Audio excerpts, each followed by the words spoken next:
कार्तिक माह के शुक्ल पक्ष तिथि को की षष्ठी तिथि को छठ पर्व मनाया जाता है।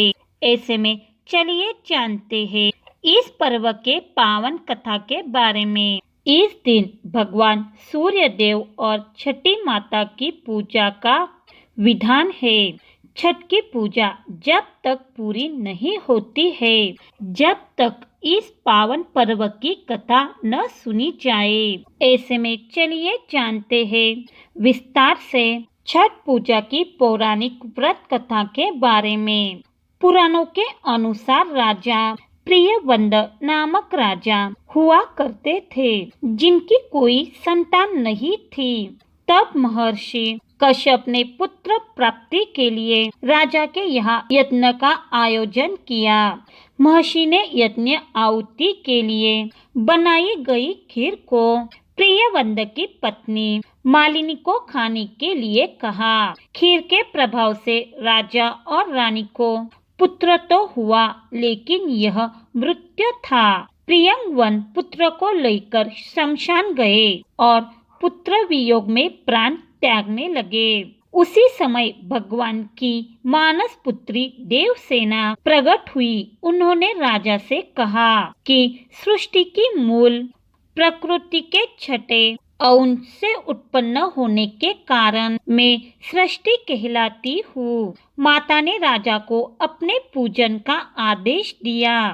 दूसरों को भी यह पूजन करने के लिए प्रेरित करने को कहा। राजा ने पुत्र इच्छा से देवी सृष्टि का व्रत किया और उन्हें शीघ्र ही पुत्र रत्न की प्राप्ति हुई। जिस दिन राजा ने यह व्रत किया था, उस दिन कार्तिक शुक्ल षष्ठी थी, जिसे छठी मैया पूजे जाने की परंपरा आरंभ हुई। महाभारत काल में कुंती पुत्र कर्ण को दानवीर माना जाता है। कर्ण सिर्फ माता कुंती के ही नहीं, सूर्य देव के भी पुत्र थे।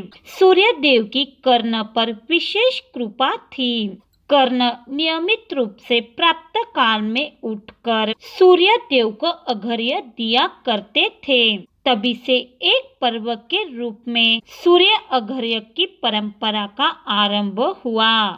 इसके अलावा कुंती और द्रौपदी के भी व्रत रखने का उल्लेख ग्रंथों में मिलता है। ऐसा कहा जाता है कि द्रौपदी के छठ पूजा करने के बाद ही पांडवों को उनका हारा हुआ सारा राजपाट वापस मिल गया था।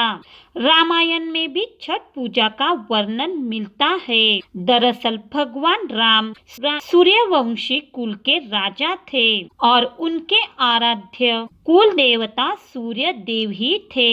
इसी कारण से राम राज्य की स्थापना से पूर्व भगवान राम ने माता सीता के साथ कार्तिक शुक्ल षष्ठी के दिन छठ पर्व मनाते हुए भगवान सूर्य की पूजा विधि विधान से की थी। मार्कंडेय पुराण में इस बात का उल्लेख मिलता है कि छठी मैया प्रकृति की अधिष्ठात्री देवी है और उसके साथ ही भगवान सूर्य की बहन भी।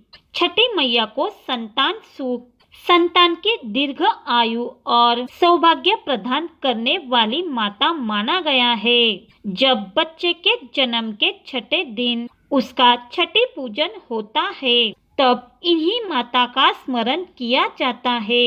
इसकी पूजा से न सिर्फ संतान को हर तरह की सुख सुविधा प्राप्त होती है, बल्कि उनके जीवन में आने वाले कष्टों का अपने आप ही निवारण हो जाता है। तो ये थी छठ पर्व की पावन कथा, जिसे सुने बिना आपकी छठ पूजा अपूर्ण है।